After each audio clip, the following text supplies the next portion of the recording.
So something we hear casually tossed around these days is the idea that knowledge workers are more exhausted and prone to burnout than ever before. Anecdotally, this seems to be true, but does the data back it up? Well, it does. If you look at survey data of knowledge workers, this trend seems to be clear. For example, 2025 research by research consultants at Census-Wide found that 66% of American employees are experiencing some sort of burnout. This was the highest number they had recorded. Another survey from 2025 found that 82% of respondents reported experiencing some level of exhaustion. I kept finding study after study along these lines. They are common, and the trend lines are heading in the wrong direction.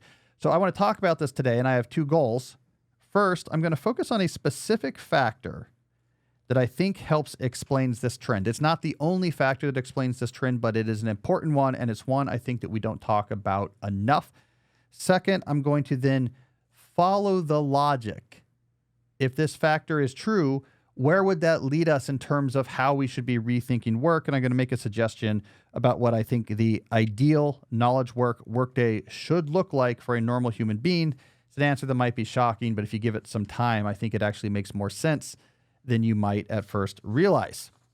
So to get started, I want to start in an unexpected place. It's a quote I came across recently that sparked the whole line of thinking that led to this deep dive. It was a quote that was written down in a journal 150 years ago, and it might not seem to have anything to do with work, but I think when we look at it closely, it has everything to do with work today. All right, I'm going to pull this quote up here on the screen for those who are watching instead of just listening. This quote comes from Henry David Thoreau's journal. He wrote this journal entry in 1852. This was in the period after he had already spent his time at Walden Pond, but before he had published his book on the experience. So he was sort of processing it. Here's what he wrote. I have the habit of attention to such excess that my senses get no rest, but suffer from a constant strain. Be not preoccupied with looking, go not to the object, let it come to you. What I need is not to look at all, but a true sauntering of the eye. Okay, let's think about this a little bit. What did he mean by this? Well, to get some analysis that's going to help us connect this to work, I'm going to turn to the source where I found this journal entry, which was in Caleb Smith's recent book, Thoreau's Acts, which I read a couple months ago and we talked about on this show. The author of this book, Caleb Smith, in analyzing Thoreau's journal entry that I just read, said the following. At Walden, Thoreau had begun by trying to undistract himself, to reawaken his own powers of perception and refocus his attention on natural, uncommodified objects of contemplation. By doing so, he had hoped to free himself from the degrading cycle of labor and consumption that organized middle-class life under market capitalism. In the long run, though, he found that this very effort exhausted his senses and trapped him in a, quote, habit of attention, end quote. All right, this is a little bit academic. That's from an academic book, but let me deconstruct it because there's a critical point in here. When Thoreau went to Walden Pond to do that experiment of living deliberately by the water, he thought that his problem was he was paying attention to the wrong things, right?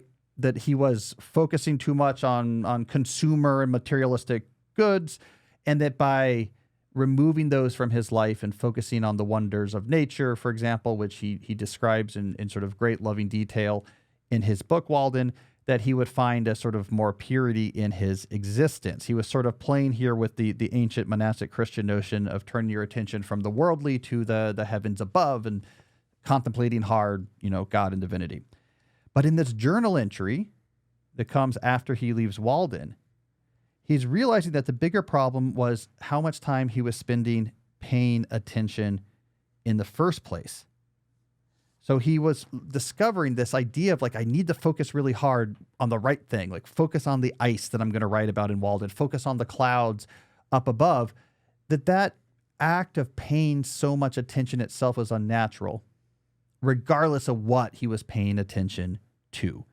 That there's periods where you just need to let the world be around you, let objects come to your attention and then drift off.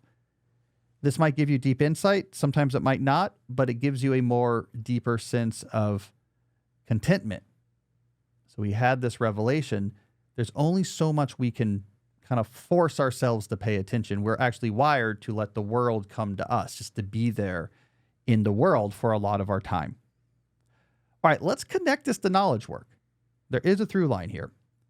In his philosophizing, right, Thoreau was stumbling on this important point about pain-focused attention being to some degree unnatural or something we can only do a limited amount. And yet, isn't this exactly what knowledge work demands of us? The knowledge work demands that we have to be focusing and paying attention on things with our brain the entire day. Well, where did this come from? Well, here's a story to tell. As we get the rise of the Industrial Revolution and factory labor, we invented a new model of productive work in which what you're essentially doing is renting your body to a factory owner. So in industrial work, which was what was big in the time when Thoreau was around, this was the model we had. Hey, I'm going to rent my body to you, the factory owner, for 8 hours. It would have been more before, but after, federal labor reform standards in the early 20th century, it'd be something like 8 hours. And then you could basically tell me what to do with that. I need your arms to turn these knobs and to attach these steering wheels or to move these things from the assembly line and off. And you're paying me for use of my body. You're going to tell me exactly how to use it. And if I say, hey, I'm going to go take a 2-hour break, you're like, great, we're not using your body, then we're not paying you for those 2 hours, right? So I'm renting your body to help make our factories actually run because we need human bodies doing things in there. So when knowledge work emerged as a major economic sector in the mid-20th century, the decision implicitly was like, well, we'll just do the same thing with brains. It just made sense. It was a natural leap. In the factories, we rent your bodies for 8 to 10 hours a day. In the offices, we'll rent your brains for 8 hours. Your brain is ours for those 8 hours. So it better be doing the cognitive equivalent of turning the wrench or attaching the steering wheel for those 8 hours. So you got to be doing things with your brain the entire time that you're working. So this made sense from, an intuitive perspective. It's just what we did in factories. Why not do it in offices? But as Thoreau had pointed out 150 years ago, you can't do that. You can sit in a factory and move things off an assembly line for 8 hours a day, but you can't easily pay attention to things for 8 hours a day. It's unnatural and it's draining and it is exhausting. It is a very unnatural configuration to be in. Now, why then are these numbers getting worse? If this was our idea early in the mid-20th century, we had all these big factories, the offices built, we said, let's run the offices the same way as a factory. Why is this burnout and exhaustion getting worse today than it was back then? Wouldn't it just be bad from the very beginning? Well, I think technology has a role to play in this story. So while it was true in, 1965, and you're working on Madison Avenue, like in the John Hamm show, Mad Men, that your brain was being rented for 8 hours, it was easier to fake it than you could in industrial labor. In industrial labor, I can tell if you are not doing your thing on the assembly line. I can see you not turning the wrench, what's going on. But if I'm Don Draper in Mad Men, come on, I can have a cocktail at 2 p.m. for an hour. We're like working in the conference room to think about ideas, but not really. When the boss comes by, you put down your magazine and you're at the water cooler talking football, and the supervisor walks in and you quickly shift it to client talk. So we all kind of pretended like this is what we were doing. Yeah, we're renting our brains just like our brothers in the factory. It's the same thing we're doing. We're renting our brains for 8 hours and we're here and we're thinking the whole time, but we really weren't doing that. And, you could kind of get away with that. Then technology came along and we lost our ability to fake it. The personal computer, as I've talked about before, and I wrote about this in my book, Slow Productivity, the personal computer came along and it vastly increased the number of things you could be working on. There's so much more work that could be assigned to you because there's so many more things that one individual could do because the computer made so many tasks just easy enough that one person could learn to do them. This led to a theory of workload that said, well, great, now that there's so many different things you can do, why not just fill your queue hopelessly large with the idea that there'll be no downtime? So there'll always be something you can work on, right? So we were kind of calling the bluff of this renting your brain model. We're like, okay, if we really have your brain for 8 hours, now that there's like an endless amount of stuff you could be doing, let's put so much on your plate that you never have an excuse not to be working. Then we got the digital communication revolution that started by email and was continued by things like Slack and Teams, etc. And that now made it possible to check in on you applying effort at an incredibly fine level of granularity. Answer my emails right away. I know you're paying attention. If you don't, then maybe you're stealing from us. We rented your brain, you're not giving it to us. See activity going back and forth on the Slack channel, or we're going to think that you are actually ironically slacking off. So we vastly increased what people could be doing. We vastly increased the granularity at which we could surveil people's efforts. And suddenly, this half-baked idea, let's just rent brains for 8 hours, we actually tried to do it. And that's why it's exhausting everyone. And Thoreau warned us about it. He wasn't warning us about office work, but he was warning us about the underlying principle that, hey, it's hard to pay attention all the time. Even if the thing you're paying attention to is good, there's only so much of it you can do. Hey, it's Cal. I wanted to interrupt briefly to say that if you're enjoying this video, then you need to check out my new book, Slow Productivity, The Lost Art of Accomplishment Without Burnout. This is like the Bible for most of the ideas we talk about here in these videos. You can get a free excerpt at calnewport.com/slow. I know you're going to like it. Check it out. Now let's get back to the video. So what would it look like if we rolled back the clock and said, look, Thoreau is my management consultant of choice, and we're going to design what I'll call the Thoreau schedule, a schedule for knowledge work, a typical daily schedule that actually is compatible with the way the human brain actually functions. Here's what this would more or less be. 2 to 3 hours of deep work in the morning. So working on 1 or 2 things that are important and require application of skills and concentration. Non-trivial amount of time off, like an hour or 2, long walk, other types of things unrelated to work. 1 to 2 hours of administrative work, including a standing 30-minute meeting or office hours to check in with all sorts of other people and get questions answered and any other sort of things that need to happen. And then you're done. That would actually be the schedule that best corresponds to the human brain. If you want to invent a cognitive job that's based just off people using their brain, that is the Thoreau schedule. There is probably the optimal thing. Now, the obvious point, of course, is that if you ran the Thoreau schedule, yes, you would be much less likely to be burnt out. If you ran this as an organization, your exhaustion numbers, your turnover, your burnout numbers, of course, would plummet. That's a much more natural rhythm. It works with our brain. We're not exhausting ourselves. But would it be a productivity disaster? We don't know that it would be. Here's a couple things to keep in mind. Remember from a couple weeks ago, we talked about the data from the 4-day work week studies. They reduced the amount of time people had to work, therefore like reducing the amount of stuff they could work on. And all of the quantitative productivity measures that they studied didn't go down. In some cases, they went up. It's slow productivity. I talk about the idea of overhead tax aggregating. Everything you're working on generates an overhead tax of meetings and emails and thoughts, the sort of the collaborative glue that holds together any sort of project. The more things you're working on, the more of that is in your day. And the more of that you get in your day, eventually your day is going to be gunked up with the overhead tax with very little time left to do the actual work. Yes, you're busy, but very little actual quality output gets produced. So if you're only working one big block in the morning on 1 or 2 things, and then some administrative work in the afternoon, yes, your number of things you can concurrently be working on is going to be much smaller. It doesn't necessarily mean that on the scale of a quarter that you'll be producing less than in a much more non-Thoreau busier schedule. And also keep in mind that the impossibility that Thoreau points out of actually focusing productively and hard for 8 hours means that we're just using lots of pseudo-productivity to fill in the gaps during our day. And pseudo-productivity, which is just using busyness as a proxy for useful effort, has little to do with outcome, has very little to do with the needle moving actual valuable stuff that is produced.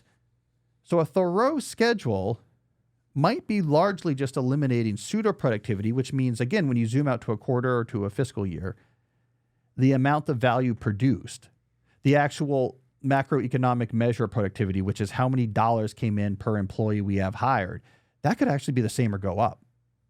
I mean, maybe not, but I suspect it would not be as bad as you suspect.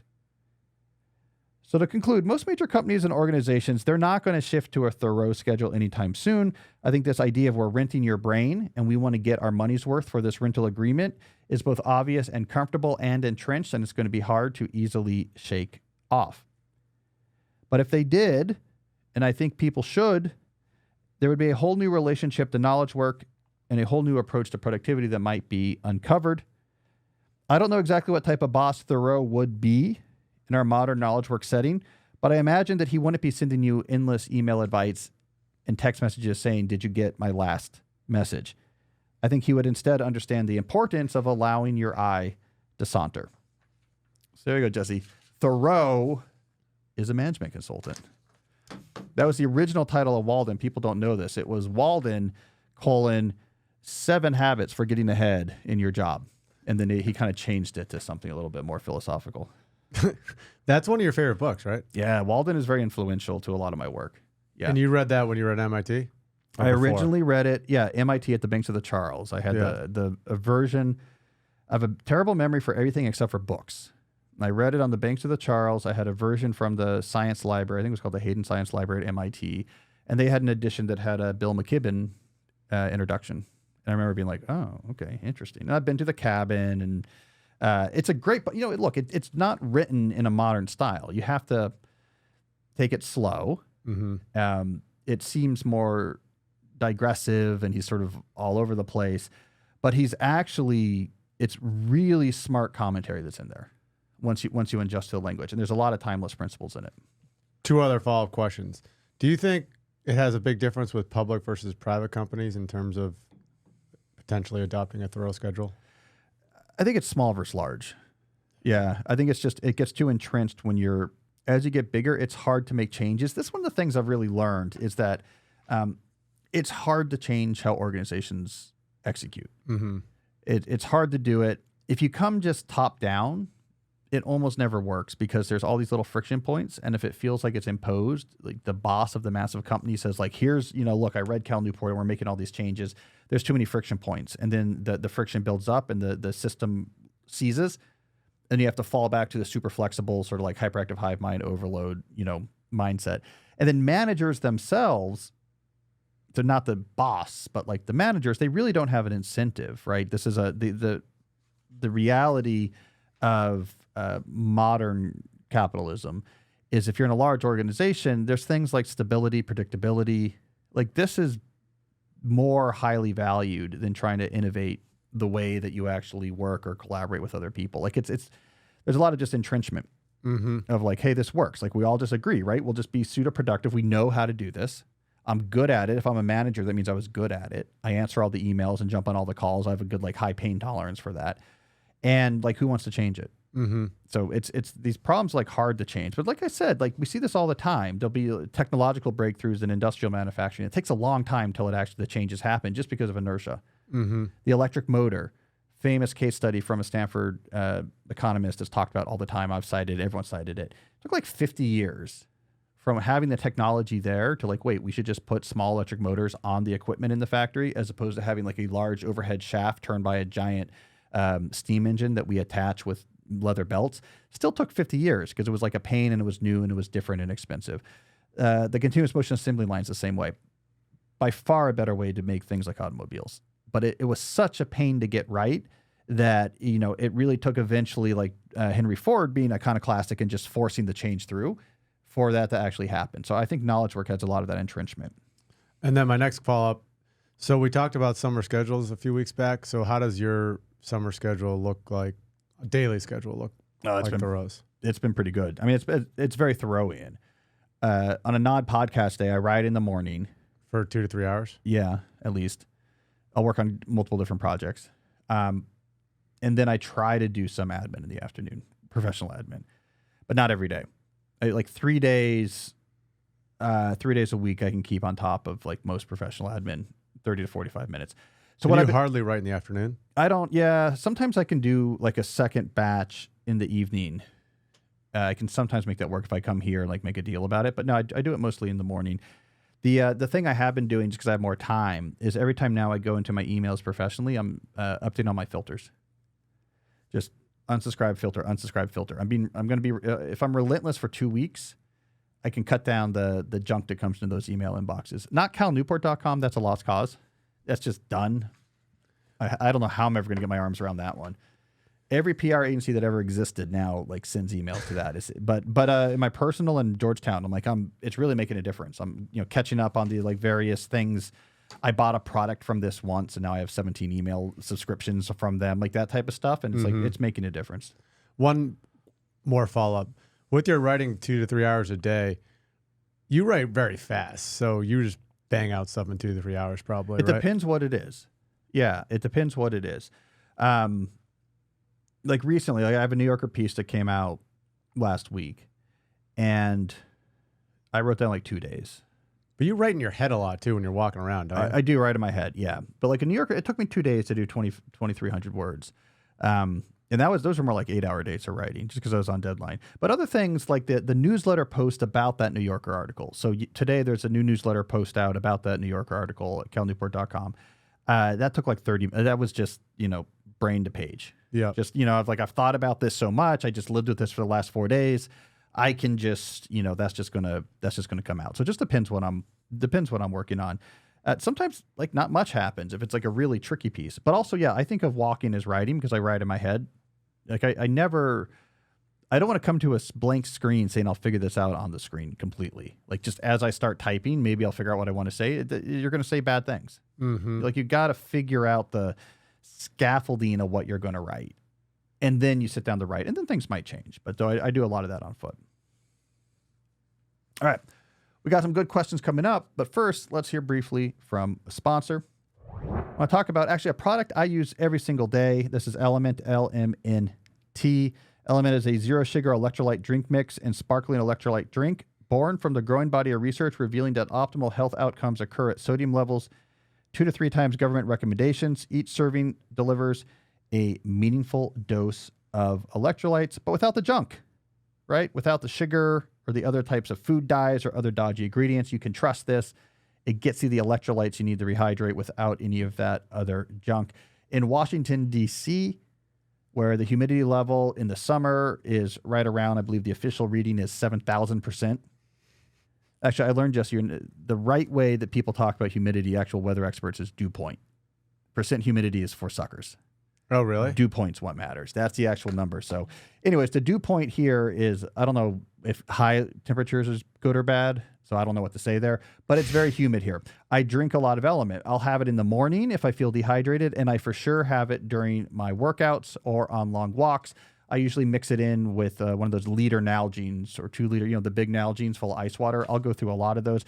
We literally do go through this stuff really fast. I love it because it keeps me hydrated. And sometimes like I don't want just plain water. I know I'm craving salt, and I think it's because I'm sweating all the time. So Element is the best if you want one of these like no dodgy ingredients, right amount of electrolytes. I swear by it, and I really recommend it. Look, you can receive a free sample pack with any order if you purchase through drinkelement.com/deep. And when you're there, you should check out a new flavor, great summer flavor, lemonade salt. Squeeze the most out of summer with Element's new limited time lemonade salt, salty, tart, and refreshing, but it brings you the best of summer wherever you are. I'm literally craving that right now. I don't think I've had enough hydration this morning. I wish I had a lemonade salt Element right now. We're just going to sit here on dead air until Jesse goes and finds that for me. It's going to take like 15, 20 minutes, but that's what we're going to have to do.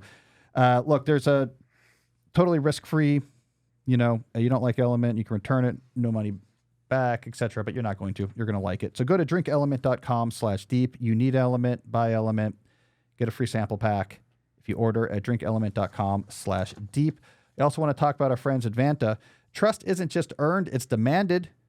Whether you're a startup founder navigating your first audit or a seasoned security professional scaling your GRC program, proving your commitment to security has never been more critical or more complex. That's where Vanta comes in. Businesses like Vanta use Vanta to establish trust by automating compliance needs across over 35 frameworks like SOC 2 and ISO 27001. They centralize security workflows with it. They complete questionnaires up to 5 times faster, and they can proactively manage vendor risk. Vanta can help you start or scale your security program by connecting you with auditors and experts to conduct your audit and set up your security program quickly. Plus, with automation and AI throughout the platform, Vanta gives you your time back so you can focus on building your company. Join over 9,000 global companies like Atlassian, Quora, and Factory who use Vanta to manage risk and prove security in real time. My listeners get $1,000 off Vanta at vanta.com/deep questions. That's VANTA.com/deep questions for $1,000 off. Security is complicated these days, Jesse. I think our setup is probably technologically not complicated enough yet. People don't know this, but actually, like the whole digital Cal Newport empire, true story, it's run off of a speak and spell. So we're kind of behind the times. A speak and spell and one of those Casio calculator watches. So I think we need some more. Yeah, you got yours. Jesse wears a watch that I literally owned when I was 7. I mean, not that literal watch, but that exact brand. Yeah. And in fact, my watch, was it the Timex? Casio. Casio. Yeah. I'm sure mine still runs if I could find it. Yeah, there you go. But Jesse's a bad haggler, and he actually spent $17,000 on that watch. He kind of got taken for a bit of a ride, but, it's worth it. It's a beautiful watch. All right, Jesse, let's do some questions. First question's from Natasha. What's your advice on having a career backup plan, especially for young people aiming for highly competitive fields like academia? What makes for a good backup plan in case things don't work out, even if I follow your advice? It's a good question. This is where career capital theory matters. This is the whole theoretical framework I lay out in my book, So Good They Can't Ignore You.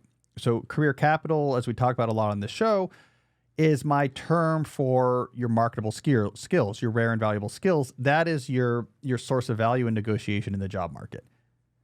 So whatever you're working on, it's useful to be thinking about not just what specific job am I trying to get. You should also be thinking about what general type of career capital am I accruing. And you want to make sure that not only are you accruing as much as possible, which means not just like doing what you need to, bare minimum to get the job, but like I want to build skills that are hard and they're really valuable. And like people are like, wow, you're good at that. That's valuable. You want to build up that general career capital. And then your question just becomes, what other types of jobs would value and reward this capital? And you want to make sure the answer to that second question is sufficiently long. So whatever you're working on, say, is there a way to go for this that the capital I'm building up to try to succeed for like this particular job is going to have a couple other outlets where people would value it? Because often what happens in particular pursuits, there's different ways to do them. Some ways are going to use more capital than others. Like in academia, I don't know, maybe there's like a very esoteric way you go forward where like this better work because like there really is I'm not building up any other skills that anyone's going to find valuable. And then there's ways forward where like, look, I'm building up skills to do this where like if a tenure line job doesn't work, there's still a lot of research positions that I could like fall back on for a couple years, catch my breath, and then the skill will be useful here, here, and here in the private sector, et cetera. So think about it in terms of career capital, not just jobs, and you'll have a lot more flexibility with what you do. All right, who we got next? Next up is Ellen. I'm a mid-career physician scientist at a crossroads deciding between pursuing leadership roles or focusing on research, and I want to approach this with a lifestyle-centric mindset. I'd like to hire an executive coach familiar with your help. Can you guide me through this? Is Cal Network available? So I read this as two questions. A, is Cal Network available? But two, does it make sense to have a coach, right? That's kind of what she's asking. Yeah. Okay. Cal Network, I'm looking this up now actually, does have an online career coaching course. I have it here. So you do have that option. It's called I'm the Boss Now. 74 Essential Laws to Crush Your Enemies, See Them Driven Before You, and Hear the Lamentation of Their Women, and here earn the promotion you know you deserve. So that's good. It costs $1,900 a month, so it's a bit of an investment, but it's probably worth it. Do you know the origin of that quote, Jesse? The crush your enemies, see them driven before you, and hear the lamentations of their women? No. Conan the Barbarian. That's John Milius' screenwriting right there. It feels like something Cal Network and John Milius get along. It's Conan said, like, I want to see my enemies driven before me, hear the lamentations of their women. It's this whole thing. But should you have, assuming you don't want to take I'm the Boss Now, should you have a career coach? Here's the thing to think about. What do coaches do? They sanity check your plans. They're not going to make the plans for you. That's actually very valuable, right? I mean, I think a lot of people, myself included, they put together a plan and the big fear is like, maybe this is not right. Like maybe I'm crazy or I'm deluding myself or I've been reading too many Cal Network books or whatever. And to have like an executive coach or a career coach say like, no, this is a good plan. I back it up. That is worth a lot. But you have to keep in mind, they're not going to say, let's sit down and I'll figure out what you should do. You still have to do that. And in your situation with the type of decision you're looking at, lifestyle-centric career planning is the right way forward. So you really want to be clear about what you want in like the 2 or 3 year period, as well as like the 10 or 15 year period, what you want the rhythms of your day-to-day life to look like, because these two directions, leadership roles versus research roles, are going to yield very different lifestyles. And so you want to be really clear about it. Now, I don't actually think this is an obvious choice. Like someone might say, leadership roles is going to be stressful as email, like just be a researcher. But research roles could also be stressful because it's more provisional. Like if your research doesn't go well, it also may be much less money. There might be its own stresses of trying to do grant management or trying to manage teams of like postdocs and grad students. Like you really got to think this through. And here's where I think lifestyle-centric career planning gets really useful. You work out a sort of rough ideal lifestyle image. Now you have these two options. And you're kind of working through, okay, what I keep in mind for the leadership position I might follow, what I have in mind for the research position I might follow. How do they lead? How close do they lead to my vision of ideal lifestyle? And what you might discover doing that is like, oh, you know what? They both have flaws.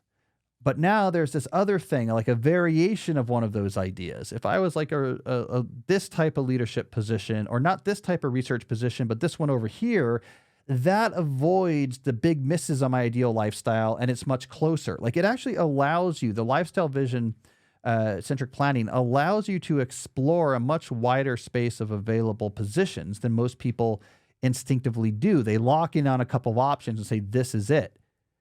And they might not know there's this other sort of a little bit unusual option. It's like, it's like a research position, but it's not at this university, it's at this university, and it's this time. And it's like, it's something you never would have thought of, except for you're doing lifestyle-centered career planning and you have this big thing you want in your lifestyle that's missing, and that makes it work. So lifestyle-centered career planning doesn't just let you decide between two options. It allows you to see other options you might not have otherwise even considered that end up being the best one. So take Cal Network's course, mortgage your house if you have to. Second, do serious lifestyle-centric planning. And then third, maybe hire a coach. But keep in mind, the goal there is going to be sanity checking, not someone handing you a plan. I think Cal Network hands you a plan if you take his course. Probably. You walk in, you don't say anything. He stares at you for a little bit, does one more bicep curl, then goes, management consultant. Boom. Just tells you what you should do. And that's what you do. You crush it. $1,900 a month, 10-year commitment. All right, who we got next? 10-year commitment. Next up is Gary. I'm about to retire and I'd like to know if my plan is too ambitious. I want to become excellent at chess and crack cryptic crosswords. I also want to maintain my ability to walk 20 miles, set records for a half marathon row, and keep my 5,000-meter swim at a high level. So with one exception, I'm going to say not too ambitious. And the one exception is where you get specific and say set records. So the way... To be clear, he meant set personal records. Oh, okay. I thought he was talking about like age group records. Okay, good. Then I think it's completely fine. Because what you're saying here is like, I have a collection of things I want to work hard at and get better at that are interesting and meaningful to me. That's a great plan. So this misunderstanding what you're saying, I think illustrates well when ambitions can get too large. It's when you get too specific. So if you said like, I want to have the age group record for the half marathon row, well, maybe you will, maybe you won't. Like, I don't know. Do you have the right genetics? Who else is going after this? What age group are you talking about? That may or may not be achievable. But everything you list here is chess, crossword, 20 miles, row, swimming. I think it's great, right? I mean, and it's an idea of it's very deliberate and it's very intentional. It's like, I want to do things with my mind. I want to do things with my body. And why don't I be very aggressive, ambitious about what I do? Because why not? So I like that approach to retirement, to like sort of really turning up the volume as opposed to sort of thinking I need to just sort of not do too much. That'll just make you miserable. Now, I don't know what a cryptic crossword is, however. Sounds terrible. Crosswords are hard enough, but you think it's like a code or something? I want to say it's something to do with like cryptography. Right. So it's like a crossword and it's coded, the answers. Yeah, kind of like that book that Neil Stephenson wrote. Cryptonomicon. Yeah. Yeah. This is good though. I think it's a cool plan. Makes me feel like I should do more things. You know what's funny is I had no idea how you're going to answer that question because Gary emailed me and that's why I also put it in there because I was interested to see how you'd answer it. I mean, what's the worst case scenario is you take one or two things off the table. That's exactly what we said too. He said, I want to do stuff with my mind. I want to do stuff with my body. Yeah. I mean, I like this idea of especially when it's in your personal life, it's this grand goal theory, right? Like, so, all right, this is subtle. I'm not a big believer in the idea that a grand goal is going to solve all your problems. So a lot of people think, look, I have some grand goal, and if I can achieve that goal, my life will be happy. One goal can't solve all your problems, right? Achieving one goal is not likely to tweak all the different elements that are relevant to your ideal lifestyle and make them better. It'll make one thing better. It might make other things worse and be indifferent to others. But having ambitious goals as a way to work on specific parts of your lifestyle that want to be better, I like that idea. So the grand goal theory would be like, hey, if I can, be the pickleball champion of at my local club, like my life will be happy. And like that by itself is not gonna make you happy. But if you're like, I want to be very physically active, I worry about in retirement getting less physically active. And one way I'm going to do that specific thing in my lifestyle is an ambitious goal. Like I'm going to try to become the pickleball champion, or I'm going to play a ton of pickleball. That's actually like, that is a good application of ambition and grand goals. So I like this, like taking big swings on things that are connected to parts of your lifestyle that you think are important. All right, who we got? We got to go back to Gavin. Oh, did we skip Gavin? I'm trying to build my discipline and use an accountability support tool. Is this cheating? And if so, should I be building this more on my own? No, it's not cheating. The way I think about accountability support tools, like there's different things here. You have like a partner and you tell them what you're going to do, and then you tell them if you did it or not, or you put money on the line. And if you don't actually like follow through on something, you have to pay the money or whatever it is you're doing. I think that's like a perfectly fine, I would call it discipline training tool. And I think it's similar to various training tools you might use as you're like trying to pick up a new, physical ability or new marker of strength. Typically what happens is people don't need to stick with these long term, but they help you build up a rhythm or habit of discipline. Because of the accountability, I actually do this thing when I otherwise might have tried to make an excuse. And then after a while, that muscle gets stronger and I don't need so much support to do it. I'm now more able or willing to do it on my own, which is sort of where you want to end up. But accountability tools are a great way to sort of break the ice on getting used to doing disciplined activity. Other things that matter also include like making sure you understand what you're doing and your brain trusts your plan. The efforts I'm going to do will likely get me to this goal.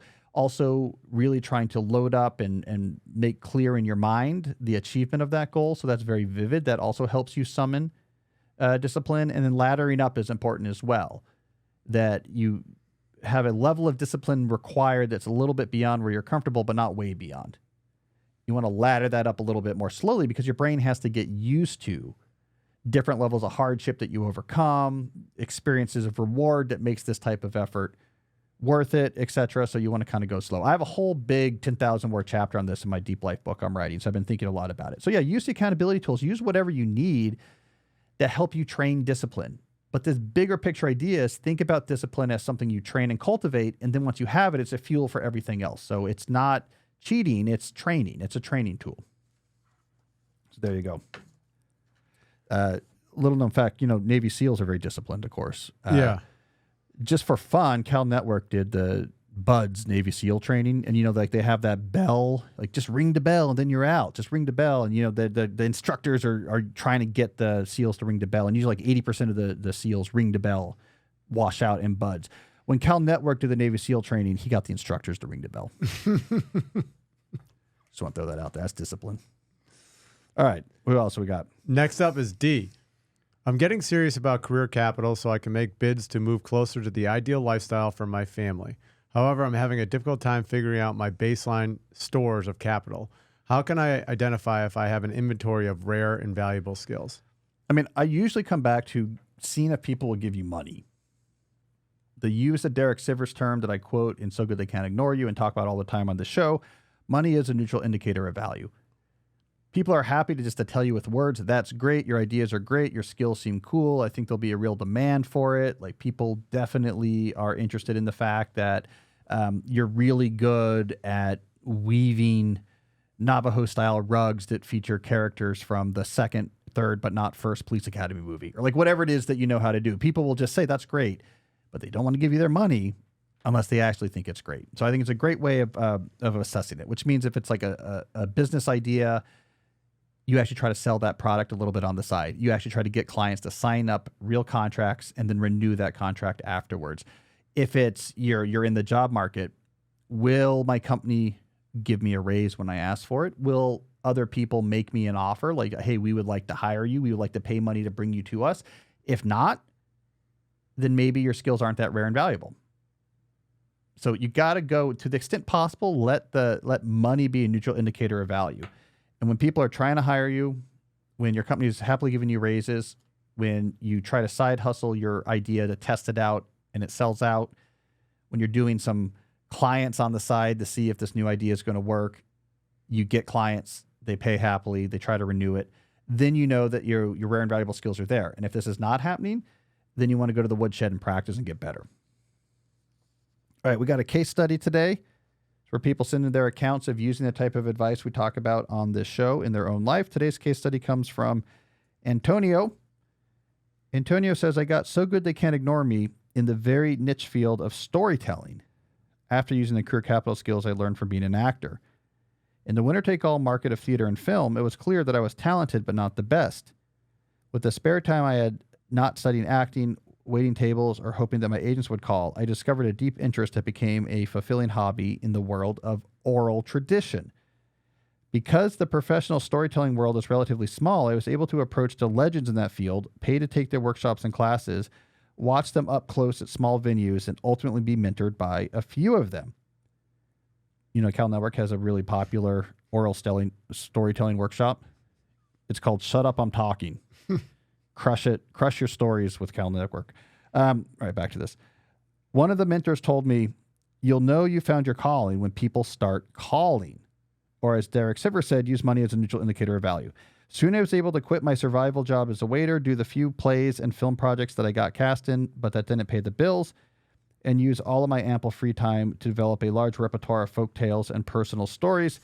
I made 3 big decisions after some initial successes in storytelling in my late 20s that enabled me to live a current lifestyle full of deep meaning and impact for my community and my family with time to develop new skills and hobbies. 1, I told my acting agents I'd only audition for major roles from a small list of theaters, TV creators, and film directors. They all promptly dropped me, and I used this newfound free time to develop even more stories. 2, I soundly invested the majority of the money I made during that time, lived only off the per diem I received, and even rented out my apartment while I toured for months, telling stories all over the world.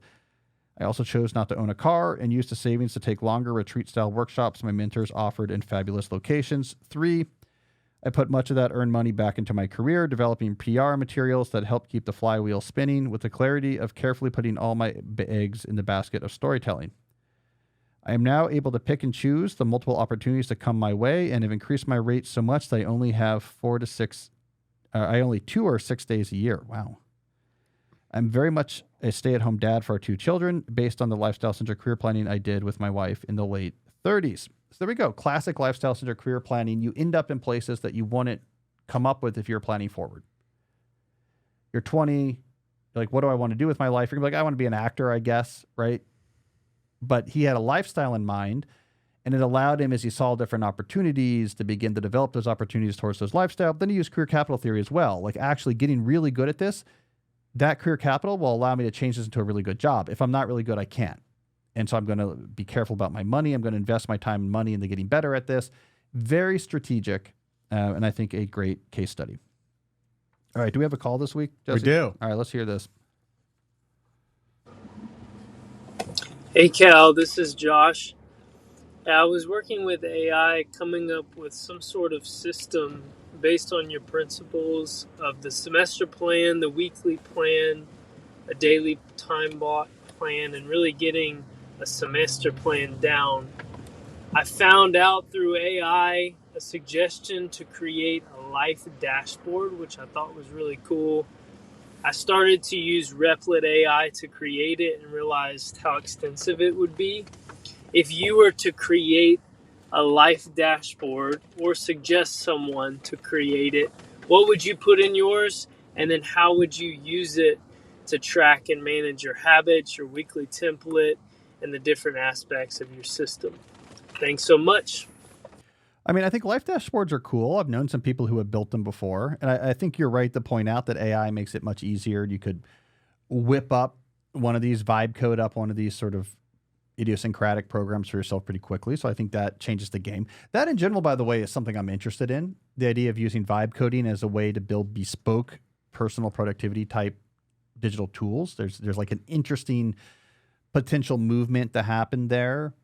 We're like, hey, I can build this tool to do exactly this type of stuff I care about, to manage my time, energy, and attention in a way that's like very specific to me, as opposed to having to have these like giant SaaS products that I'm trying to like adapt to what I'm doing. So I like that general approach. People put different things in their life dashboards. They're often professional is what I see. They're tracking various things that they think are important to their job, like especially non-tangibles that are going to make them better, like how many calls did I make or how many hours did I spend doing, education relevant to my job. I knew a management consultant that tracked travel because, it's hard in the moment to be like, well, how many, I think he was tracking something like nights reading to his kids before he went to bed, and just seeing like what that was per month. And he had a sort of limit, like this needs to be below X%. And, that's data that when that gets made visual and processed, it's easier to grok than when it's just, you're trying to remember like, oh, how much was I weighed this last month? I don't know what would be on mine. I mean, probably deep work hours for sure.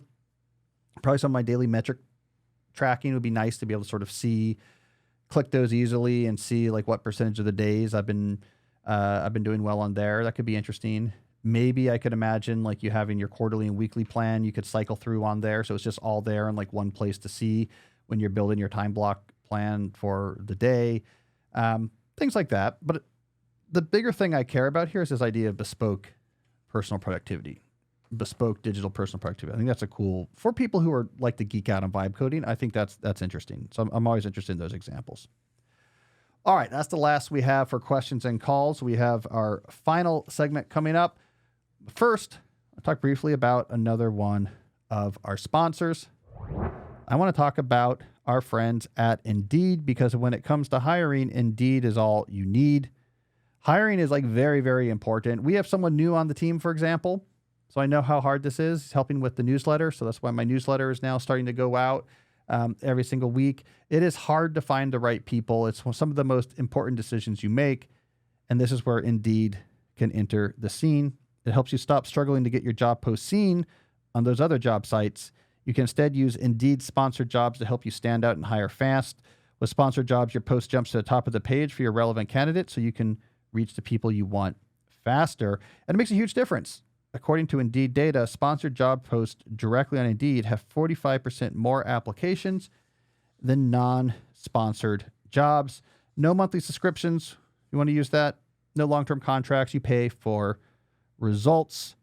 In the minute I've been talking to you, 23 hires were made on Indeed, according to Indeed data worldwide. All 23 of those people were Cal Network.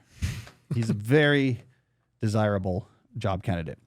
So there's no need to wait any longer. Speed up your hiring right now with Indeed, and listeners of the show will get a $75 sponsored job credit to get their jobs more visibility if they go to Indeed.com/deep. Just go to Indeed.com/deep right now and support our show by saying you heard about Indeed on this podcast. That's Indeed.com/deep. Terms and conditions apply. Hiring, Indeed is all you need. I also want to talk about our friends at Oracle. In business, they say you can have better, cheaper, or faster, but you only get to pick two. What if you could have all three at the same time? That's exactly what Cohere, Thomson Reuters, and Specialized Bikes have since they upgraded to the next generation of the cloud, Oracle Cloud Infrastructure. OCI is the blazing fast platform for your infrastructure, database, application development, and AI needs, where you can run any workload in a high availability, consistently high performance environment and spend less than you would with other clouds. How is it faster? OCI's block storage gives you more operations per second. How is it cheaper? OCI costs up to 50% less for compute, 70% less for storage, and 80% less for networking. What about better? In test after test, OCI customers report lower latency and higher bandwidth versus other clouds. This is the cloud built for AI and all of your largest workloads. Right now, with zero commitment, you can try OCI for free. Head to oracle.com/deepquestions. That's oracle.com/deepquestions. All right, Jesse, let's move on to our final segment. The main thing I want to do is talk about my new article for The New Yorker, which is about AI. First, I did promise, though, that I would reveal Cal Network's new book. A listener sent us in that he had seen this at Walden Books where it was flying off the shelves. For those who are watching instead of just listening, I'll put it up on the screen here. Here you go. Cal Network's new book, Social Media is Addicted to Me. And you got a fantastic picture of me. They didn't alter the picture for this one. I thought they were going to do some sort of, visual manipulation of me. I appreciate the title, but they just used like an actual picture of me there. He's got his neck muscles have muscles on them. That is awesome. You know who that actually kind of looks like? Lewis Howes. He's jacked. He is pretty jacked. Yeah. I mean, you could write that book. Social Media is Addicted to Me. Yes, I thought that was great. Good use of AI image generation. That book would crush it. So these are all, people sent in some tags here. These are all tags that readers sent in. Yeah, readers sent them in with like some of them like use some AI, but Let's see. Cal Network doesn't care about AI research. AI is trying to get smart enough to study his mind. Cal Network tried the time block planning one time, but realized he always knew how long tasks would take and dropped it. These are a little literal. Cal Network doesn't solve math proofs. He is proof. All right. Cal Network doesn't need to quit his job and follow his passion. Passion follows him when he just shows up. Okay. It's good. They're good. It's hard. Cal Network quips are, I appreciate it though. But that's enough of that for now because we're going to move on to my article about AI. Except I just need to say, speaking of AI, I don't know if you know this, Jesse, this is true, but remember AlphaGo when it beat Lee Win, the world champion at Go, and it was like a big deal for AI? Turns out AlphaGo was actually just Cal Network hiding under the table. That's the secret to DeepMind. All right, enough nonsense.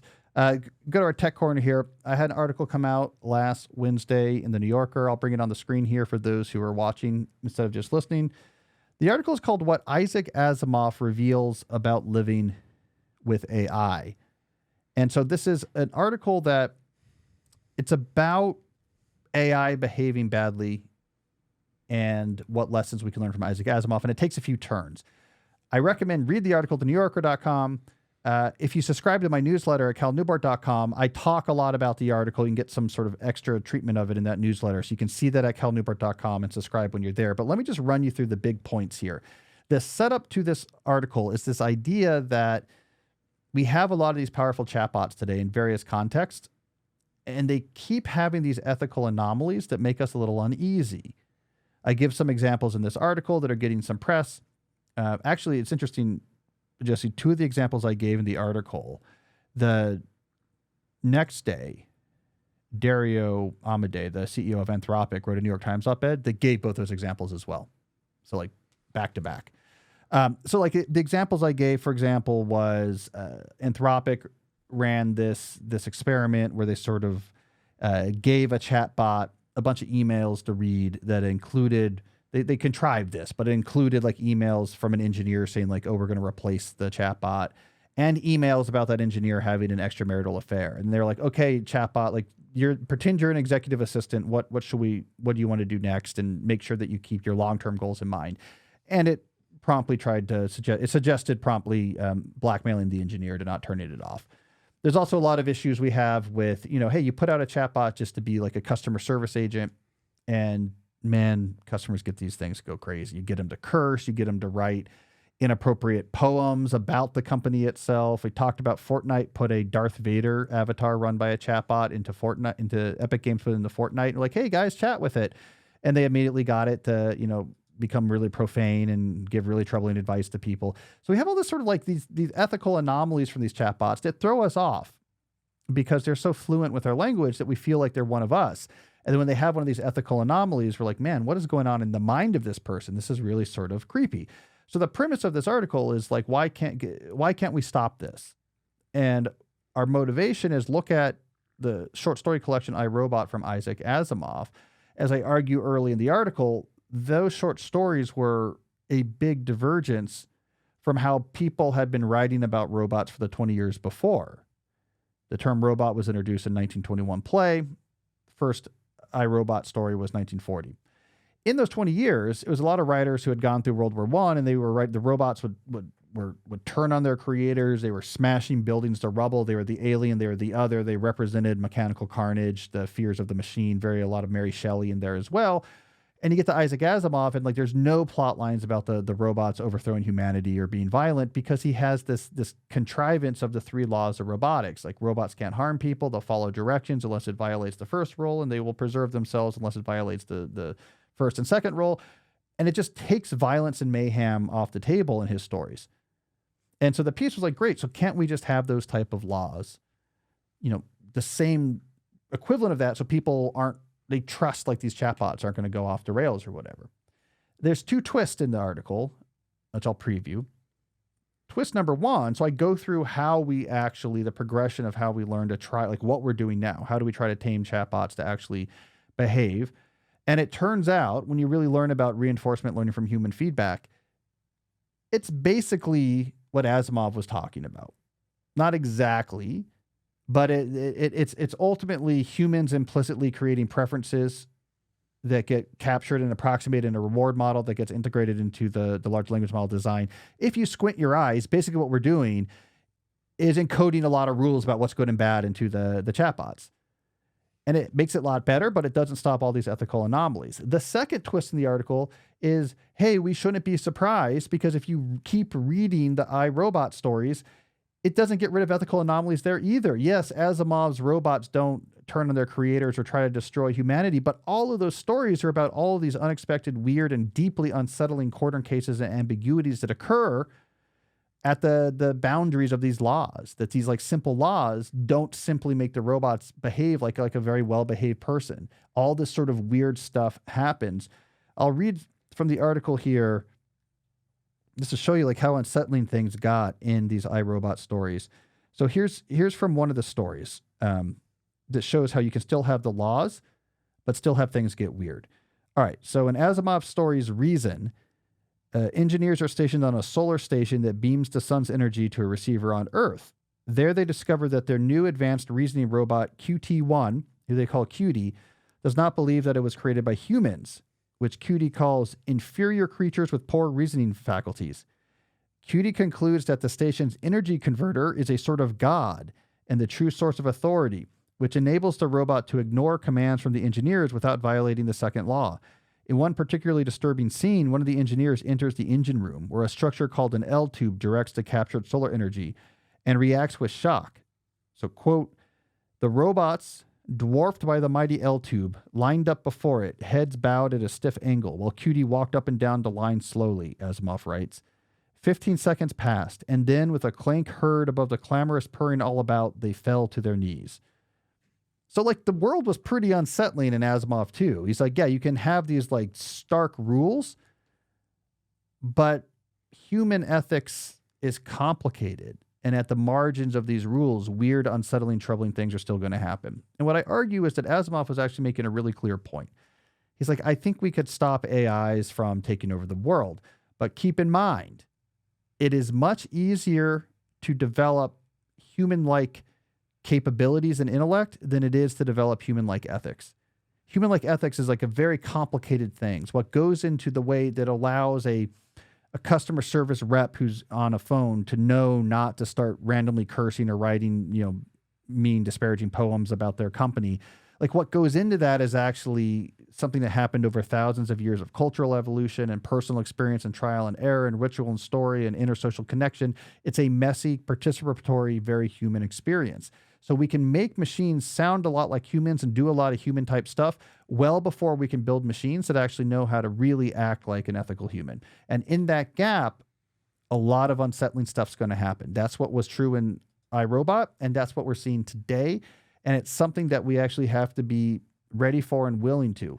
It is, the more we anthropomorphize these type of AI tools as like another type of human, but just in a machine, the more we're going to be creeped out and the more unsettling things are going to happen. So anyways, that was my article. The details are cool. There's a lot of deep details in there. So check it out at thenewyorker.com. Also check out my article about it at calnewport.com for more information. All right, Jesse, I think that's all we have for today. Thank you, everyone, for listening. We'll be back next week. I'll actually be recording next week's episode from the road, so be ready for that. But it'll be a good one. And until then, as always, stay deep.